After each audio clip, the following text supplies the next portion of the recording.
বেলা বালিশ বানাতে দিতে গেছিলাম, জানো তো। বালিশগুলো বানিয়ে দিয়ে এলাম, দিয়ে হাত পা ধুয়ে এসে এখন কিছু খাবো। ওই সবজি টবজি কিছু কিনে এনেছি। আচ্ছা, আর চিকেন নিয়ে এসেছি। আজকে রাত্রিরে হবে রিভোর মেনু, যে ময়দার পরোটা আর চিকেন কষা। তো তার প্রিপারেশন করব, চিকেনটা ম্যারিনেট করব। ছেলে ওখানে আলুগুলো যেগুলো কিনে এনেছি ঢেলে রাখছে, আজকাল আমায় কাজ করে দেয়, অনেক হেল্প করে দেয়। আর এখানে কি আছে দেখো, দেখাচ্ছি। নিয়ে এসেছি টিক্কি, গরম গরম, এখনো গরম আছে। এই যে, তোমাদের এর আগেও অনেকবার দেখিয়েছি।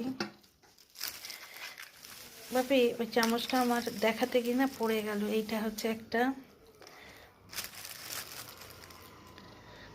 এইটা হচ্ছে ডাবল টিক্কি। আর এইখানে আমার আছে, এটা হচ্ছে সিঙ্গেল টিক্কি। এখন মা ছেলে মিলে খাবো মজা করে। চলো, আবার দেখা হচ্ছে পরে।